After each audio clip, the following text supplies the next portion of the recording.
देखिए भाई, आज हम लोग स्टडी करेंगे एप्लीकेशन ऑफ बियो-सावर्ट लॉ। इसका एक एप्लीकेशन प्रीवियस लेक्चर में आपको मैं बता चुका हूँ। अब एक नेक्स्ट एप्लीकेशन हम करेंगे और उसका नाम है magnetic field calculate magnetic field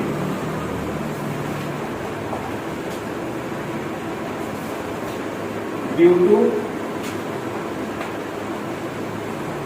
current carrying conductor.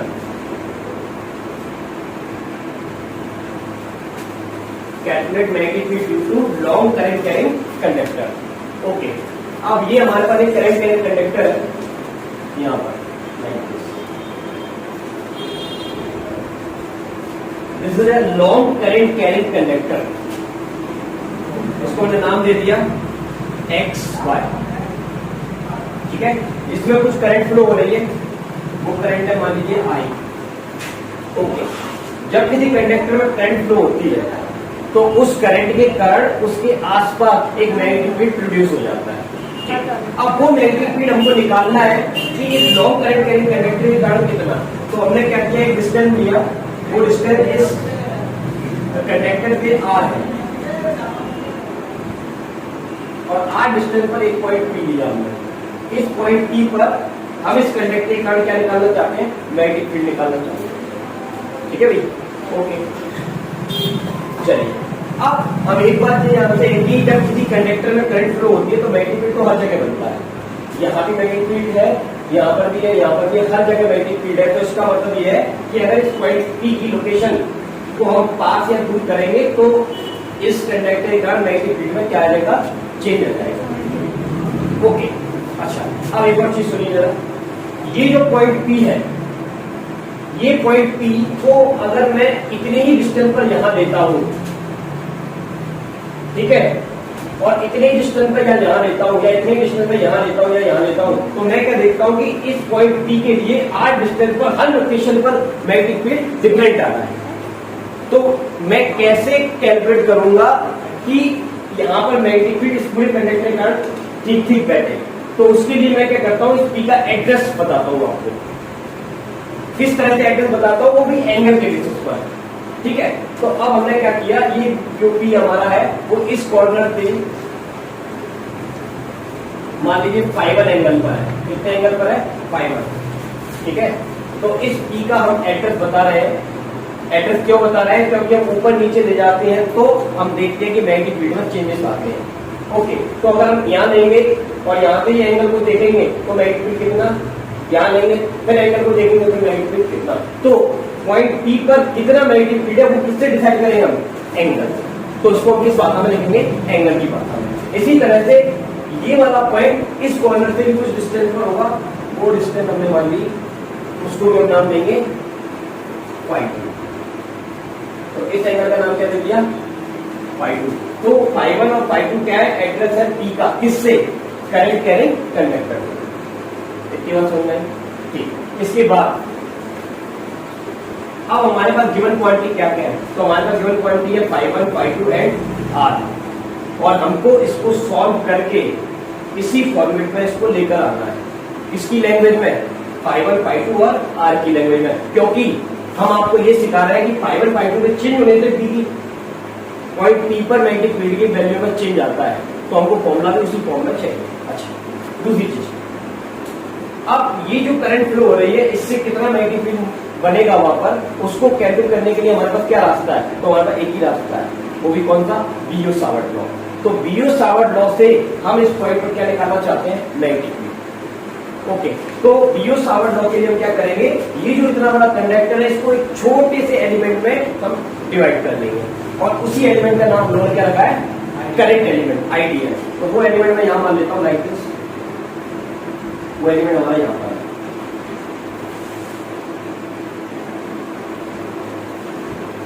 Okay, और इसकी लेंथ मैंने आपको बताई डीएल है और इसमें करंट आई फ्लो हो रही है, तो इसको हम बोलेंगे करंट एलिमेंट आईडीएल। इस लोकेशन को मैंने नाम दे दिया ए और इस लोकेशन को नाम दे दिया बी। अब इस करंट एलिमेंट से पॉइंट पी पर हमको मैग्नेटिक फील्ड निकालने का फॉर्मूला पता है according to Biot Savart law. R distance पर। तो इससे वो डिस्टेंस मैं मान लेता हूं यहां से यहां तक का आर, कितना मान लेता हूं आर। अब ये डीएल इतना छोटा होता है कि अगर मैं ये वाला डिस्टेंस यहां पे भी लूंगा तब भी ये भी आर होगा। कितना होगा आर। तो दोनों डिस्टेंस कैसे होते हैं आर, क्योंकि डीएल हमने माना ही इसलिए, कभी हम उसको पॉइंट मान सकते हैं, कभी हम उसको लेंथ मान सकते हैं, बट वो लेंथ इतनी छोटी होती है कि ये दोनों वैल्यू ऑलमोस्ट कैसी होती है इक्वल। तो ये आ रहा है, ये भी आर, दोनों आ रहे हैं जी। इसके बाद ये वाला जो एंगल है ये दिख रहा है आपको, ये आर और ये आर, इसके बीच का एंगल मैंने कितना मान लिया 5 मान लिया। ये वाले आर का इस आर के का ये वाली लाइन के साथ कितना एंगल मान लिया मैंने 5। और अब ये जो डीएल है यहां पे मैंने क्या किया, एक परपेंडिकुलर डाला, ये वाला परपेंडिकुलर, और इसको मैंने नाम दे दिया सी, और ये एंगल मैंने आपको बताया थीटा। क्या बताया था थीटा। तो ये मैंने एक परपेंडिकुलर डाला हुआ है और ये बहुत छोटा सा एंगल यहाँ पर एक बनाएगा, और उस एंगल को भी मैं नाम दे देता हूँ, जो भी आप देना चाहो डी फाई दे दो। तो मैंने इसको क्या नाम दे दिया डी फाई। तो अब देखिए फिर से बहुत सारी चीजें आ गई इसमें। इस पॉइंट पी पर हमको इस current carrying conducting current magnitude निकालना है। तो उसको निकालने के लिए सबसे पहले तो हमने पॉइंट पी का एड्रेस बताया आपको, इस लैंग्वेज में, एंगल की लैंग्वेज में, क्योंकि हम जानते हैं कि एंगल बदलने से हमारा मैग्नीट्यूड चेंज होता है। तो हमने आपको बताया कि इसके बाय एंड से इसका एंगल कितना है 5 तो ये अगर बाय पॉइंट ऊपर चला जाएगा तो ये एंगल और बड़ा हो जाएगा, और नीचे जाएगा तो ये एंगल छोटा हो जाएगा। तो इस तरह से 5 के चेंज होने से क्या बदलेगा p, और नीचे से इसका एड्रेस कितना है 5 तो ये इसकी लिमिट बन गई -5 से लेकर +5। तो इससे क्या होगा, हम इंटीग्रेशन करेंगे, क्योंकि हम ये जो एलिमेंट लिया हुआ है, ये वाला एलिमेंट, ये एलिमेंट के कारण इस पर मैग्नेटिक फील्ड आएगा केवल एक हिस्से के कारण। हमें तो पूरे कंडक्टर के कारण निकालना है, तो पूरे कंडक्टर के लिए हमको क्या करना पड़ेगा इंटीग्रेशन, और हमको पता होना चाहिए कहां से इंटीग्रेशन शुरू करेंगे और कहां पर क्या कर देंगे एंड, और उसकी लैंग्वेज बताने के लिए हमने क्या लिया है 5 और 5। क्लियर है भाई। ठीक, उसके बाद अपनी कैलकुलेशन करने के लिए हमने एक एलिमेंट माना, और उस एलिमेंट के आर डिस्टेंस पर हम पहले क्या निकालेंगे बेटा मैग्नेटिक फील्ड। ओके, तो चलो स्टार्ट करते हैं। यहां पे स्टार्ट कर रहा हूं। Magnetic field due to current element DL IDL, current element IDL at point P is according to Biot-Savart law magnetic field due to current element ideal at point P। क्या formula होता है बताइए। Ub equal to V0/4 pi I dl sin theta upon r square। This is my first equation। ये हमारी क्या हो गई first equation। इसी को हमको सिंप्लीफाई करना है और काय में कन्वर्ट करना है कैपिटल आर 5 और 5 समझ में आ गई। ओके चलिए तो इसको स्टार्ट करेंगे सिंप्लीफाई करने के लिए। तो सिंप्लीफाई करने के लिए सबसे पहले हम क्या करते हैं, तो इस साइन को गायब करने के लिए हम क्या करेंगे, ये आपको छोटा वाला ट्रायंगल दिख रहा है आपको, ये वाला ACP, ठीक है। इस ट्रायंगल में हम साइन थीटा लगाएंगे। क्या लगाएंगे साइन थीटा। तो लगाते हैं। Now, in triangle ACB, angle BAC equal to कितना थीटा। हमको क्या निकालना है साइन थीटा। तो देयरफॉर साइन थीटा का फॉर्मूला बताइए क्या होता है। तो ये परपेंडिकुलर है, BC अपॉन में A क्या है। हाँ वेरी गुड। तो BC अपॉन में so it implies that BC, देखो ये दिख रहा है ना आपको, ये कौन सा ट्रायंगल दिया है मैंने, देखो इधर ध्यान दें, ये A, ये B और ये C, और ये एंगल कितना है थीटा, और ये वैल्यू आपको पता है DL है। समझ में आई बात। तो ये वाला ट्रायंगल हमने लिया है यहाँ पर। तो BC की वैल्यू कितनी आई A B sine theta, A B sine theta, और ए बी हमको पता है कितना, D L, D L sine theta. Condition number okay, ठीक है भैया। अब ये हमने बीसी निकाला।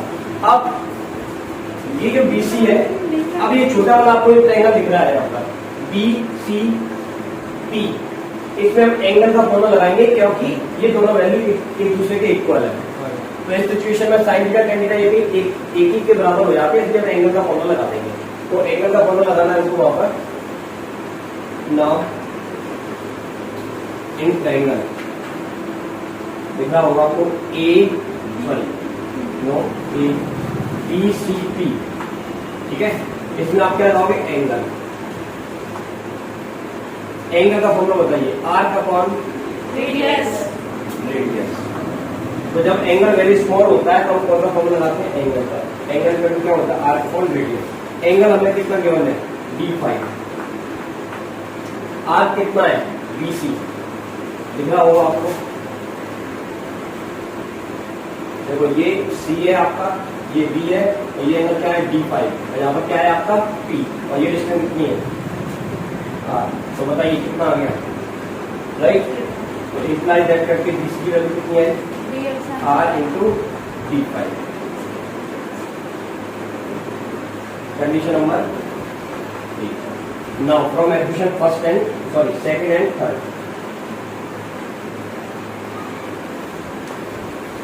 सेकेंड एंड थर्ड, ठीक है। तो देखो इन दोनों को हमने कंपेयर किया तो BC से BC कैंसिल आउट हो गया, कितना मिला, DL sine theta equal to कितना आ जाएगा, R d5। तो अब इतनी वैल्यू को सब्स्टिट्यूट करके हम कितना बना देंगे, d5, और हमको d5 है हमारे में, तो लगभग लग रहा है हमारा कुछ बढ़ रहा है। तो अब इस वैल्यू को हम क्या रखेंगे, एक्वेशन फर्स्ट में। So putting this value in condition first. Now putting this value in equation first. चलिए भाई बताइए, यहां पर रख रहे हैं dv, dv equal to mu nought upon 4 pi I। dl के स्थान पर पूरा क्या लिखा है, r d5 डन। और अपॉन में कितना चुना होगा, एक r से एक r कैंसिल हो गया। तो देखिए हमने इसको कितना ज्यादा सिंप्लीफाई कर दिया, I अपॉन r d5, ठीक है, ओके। अब हमको क्या चाहिए, फाई चाहिए अपने, क्योंकि फाई की लिमिट क्या है, φ2 और φ1। तो फाई बनाने के लिए हम क्या करेंगे, एक बार इस पॉइंट को कुछ नाम दे देते हैं O, ठीक है। और अगर आप चाहो तो डिस्टेंस दे सकते हो, तो हालांकि उसकी जरूरत नहीं पड़ेगी। चलो तो स्टार्ट करते हैं। Now triangle, now in triangle right angle कौन सा है, OAP, OAP इन एंगल बताइए, OPA बताइए कितना, फाइव। तो 1/r चाहिए हमको, कैसे निकाल सकते हैं, तो उसके लिए हम इसमें लगा देंगे cos फाइव। cos फाइव का फॉर्मूला आपको पता है क्या होता है, B/H। तो B क्या है यहाँ पर, देखो बेटा R, और H क्या है यहाँ पर, R, base upon hypotenuse is equal to cos five. तो implies that cos five upon R equal to 1/r, और ये 1/r को हम क्या देंगे विद एक्वेशन। तो नाम दे देते हैं कुछ भी, 3 and 4। Now from equation first,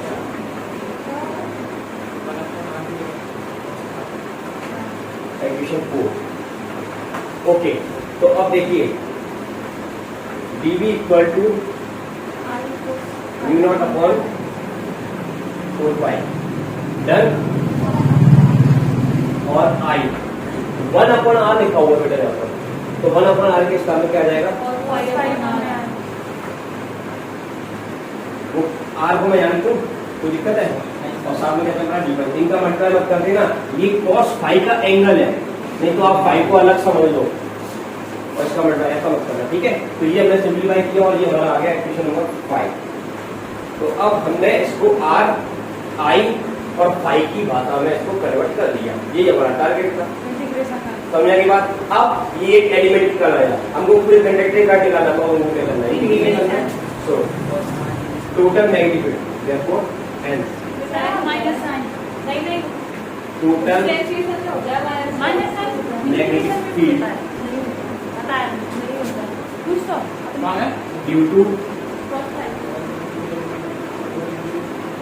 current carrying conductor X Y एक तो इधर एट पॉइंट P इज, इधर ध्यान दीजिए, अब पॉइंट P पर निकाल रहे हैं, तो इधर ध्यान दीजिए, अब ये टोटल मैग्नेटिक फील्ड में निकाल रहे हैं वहां पर। तो देखिए इंटीग्रेशन करेंगे, तो इंटीग्रेशन करेंगे हम लोग B equal to integration limit लगाएंगे माइनस फाई से लेकर प्लस फाई तक, सॉरी माइनस फाई से लेकर प्लस फाई तक, और ये क्या आएगा dB, और dB की वैल्यू आपको पता है, ये वाला dB, ये जितने भी dB है वो कहां से स्टार्ट हुए हैं?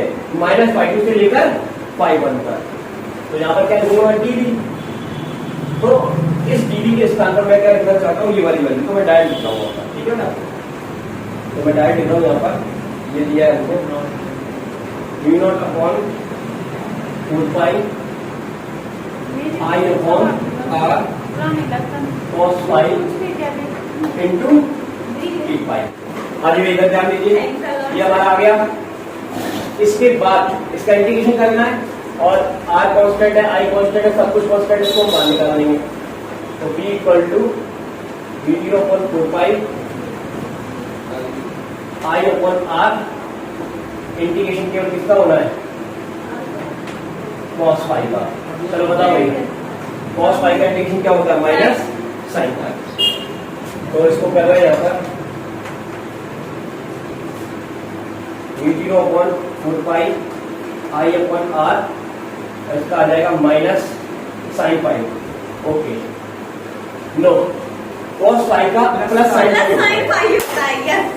हां कहीं की डिफरेंशिएशन हो गया ओके, फाई प्लस फाई होता ना। हाँ, तो क्या होता है बेटा? समझ गए? अब इसकी बाद आपको क्या रखनी है? लिमिट सर आपने माइनस क्यों नहीं लिया? माइनस फाइव कौन सा? प्लस फाइव मतलब माइनस प्लस क्यों लिया आपने? ये करें माइनस नीचे वाले एंगल नेगेटिव होते हैं, ऊपर वाले एंगल पॉजिटिव होते हैं। अब यहाँ पर हम लिमिट रखेंगे,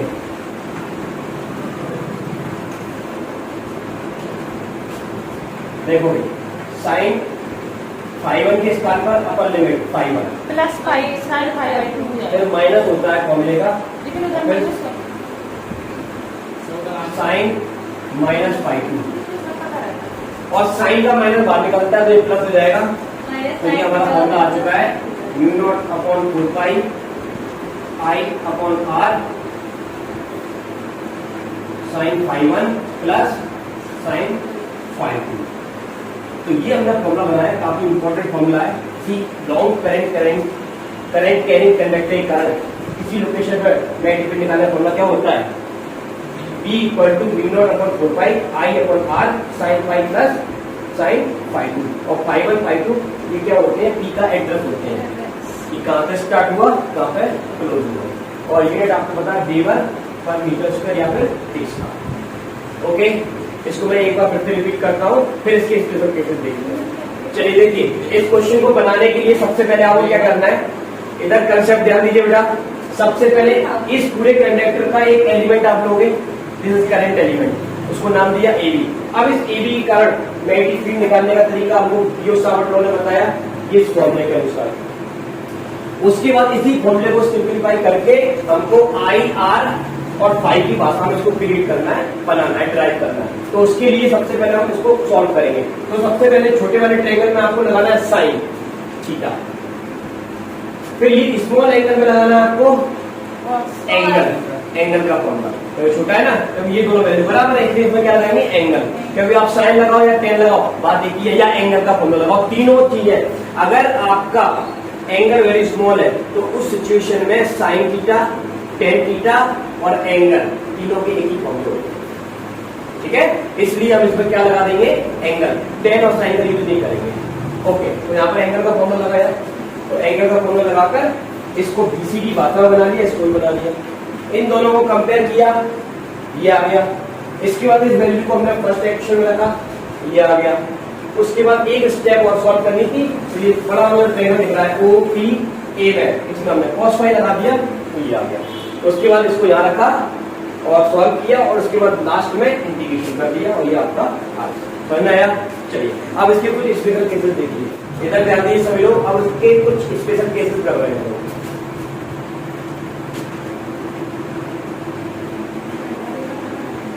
ठीक, फर्स्ट केस देखिए और ध्यान समझिए।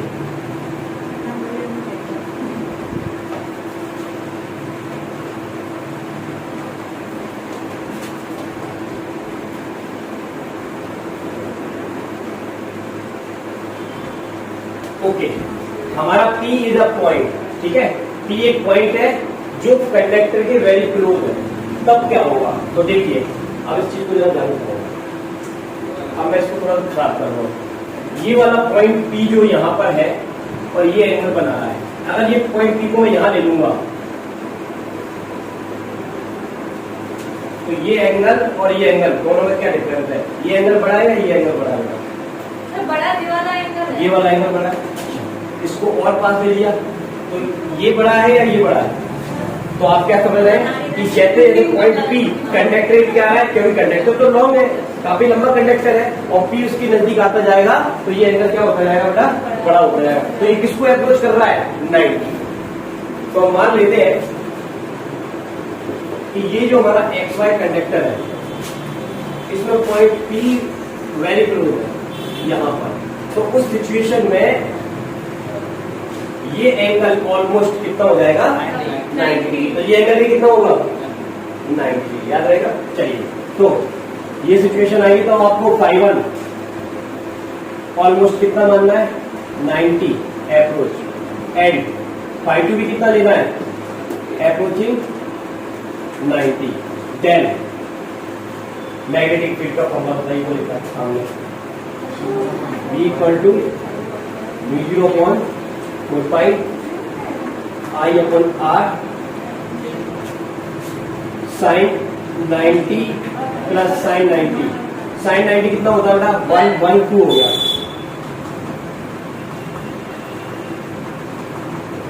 तो ये 2 से ये कैंसिल हो गया, तो μ0 into I/2πr टेबल पर मीटर स्क्वायर।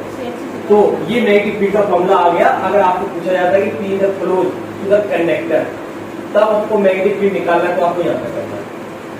ठीक है, अच्छा एक बार देखिए, इस पॉइंट को देखिए, P इज क्लोज टू 1 मतलब टू कंडक्टर।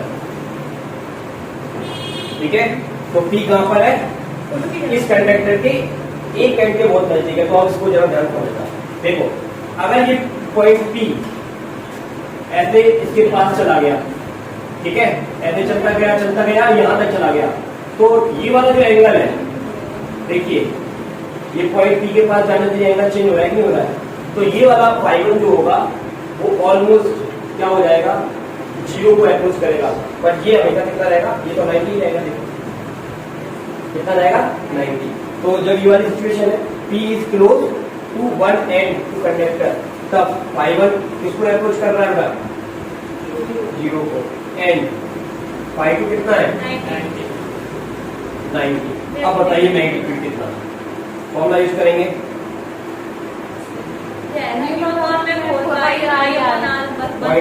फॉर्मूला क्या है, μ0/4π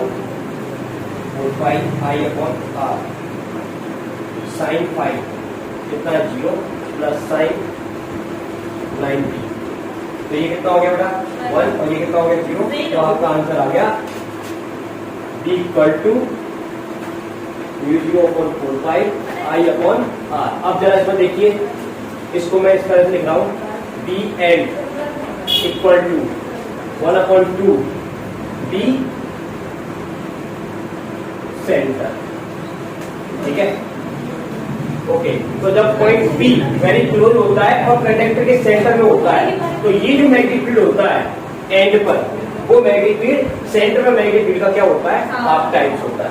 करके देख लीजिए, ये आएगा कहाँ गया, इसमें मल्टीप्लाई कर दीजिए 1/2 का, वो आ रहा है कि नहीं आ रहा है, आ रहा है। ठीक है, ये आ गया एक पॉइंट।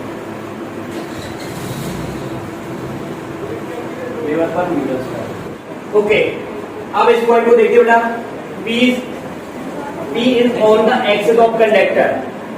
अब आपका पॉइंट P है, कहां पर आ गया, एक्सिस पर। ये पॉइंट चलते चलते इस एक्सिस पर ही पहुंच गया, कहीं पर जाता है इस लोकेशन पर।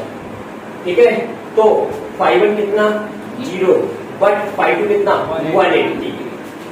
तो ∅1 इसको अप्रोच किया 0 को, एंड ∅2 कितना 180। ठीक है भाई, तो आपका मैग्नीट्यूड कितना आएगा। एक्चुअली हम इस चीज को इस डेरिवेशन से प्रूव नहीं करते, इसके लिए हमने बियो-सावर्ट लॉ बनाया हुआ है, और बियो-सावर्ट लॉ में हम ये पॉइंट को यहाँ से यहाँ पर रख देंगे तो एंगल कितना है, थीटा इक्वल टू 0। और हमको फॉर्मूला पता है, क्या होता है, Eb equal to μ0 upon 4 pi IDL sine 0 upon r square. और साइन 0 कितना होता है 0, तो ये हम वहीं पर प्रूव कर देते हैं, इस डेरिवेशन का यूज नहीं करते। बट इससे भी हमने इसको प्रूव कर दिया, इसका मतलब बियो-सावर्ट लॉ इसको फॉलो करता है, और बियो-सावर्ट लॉ का यूज करके आप कोई भी डेरिवेशन लगभग बना सकते हैं। ठीक है, उसकी हेल्प। ओके, ये आ गया आपको। अब एक चीज और देखिए, अभी प्रीवियस लेक्चर में मैंने आपको मैग्नेटिक फील्ड निकालना बताया था, एक करंट कैरिंग सर्कुलर कॉइल के कारण r डिस्टेंस पर मैग्नेटिक फील्ड कितना होता है, μ0 I अपॉन 2r। ये क्या होता है, magnetic field due to current carrying coil. अब हमने क्या किया, कहीं से भी r ले लीजिए, अब इसमें r कहीं से भी लोगे तो मैग्नेटिक फील्ड सेम रहेगा। ठीक है, this is maximum magnetic field. अब इस वाले केस में ये r था, लेकिन अब इस पॉइंट को यहाँ रख दोगे तो ये मैग्नेटिक फील्ड सेम नहीं होगा, क्योंकि ये किस पर डिपेंड कर रहा है, एंगल पर। और यहाँ पर हर जगह के लिए 90 एंगल होता है, तो ये मैग्नेटिक फील्ड क्या था। अब अगली इंटरेस्टिंग चीज देखिए, अब हमने इसको पकड़ा और ऐसे खोलना स्टार्ट किया। अब जब हम इसको खोलेंगे, ऐसे दोनों एंगल को पकड़कर हम इसको खोलते हैं, तो ये खोलकर हमने ऐसा सीधा कर दिया, कितने एंगल पर टर्न करा दिया, 180। और जब हम ऐसे करते हैं, ये पॉइंट की लोकेशन को चेंज करते हैं, तो क्या होगा, चेंज करने से एंगल पर चेंज आएंगे। देखो यहाँ पर हमने मैग्नेटिक फील्ड निकाला था इस पॉइंट पर, r डिस्टेंस पर। अब जब ये पॉइंट को आप ऐसे करोगे तो इसका डिस्टेंस चेंज होना स्टार्ट हो जाएगा हर लोकेशन पे, और जब उसका चेंज होगा और ये कितने एंगल तक चेंज होगा, पाई, तो इसमें पाई का मल्टीप्लाई और कर दीजिए। और जब आप पाई का मल्टीप्लाई कर देते हो तो ये फॉर्मूला वही आ जाता है जो अभी हमने प्रूव किया था। आया कि नहीं? तो करंट कैरिंग कंडक्टर के लिए ये है, और जब आप उसको मोड़ दोगे तो पाई हट जाएगा, तो फॉर्मूला क्या है आपका, सिंपल। ठीक है, तो ये एक ही चीज है, उसको मोड़ने से क्या बना, करंट कैरिंग कंडक्टर कितना एंगल टर्न कराया, पाई। समझ गए? तो इस तरह से ये हमारा काफी इंपॉर्टेंट डेरिवेशन था, बेसिस ऑफ बियो-सावर्ट लॉ। अब नेक्स्ट लेक्चर में हम एक नया तरह का डेरिवेशन करेंगे।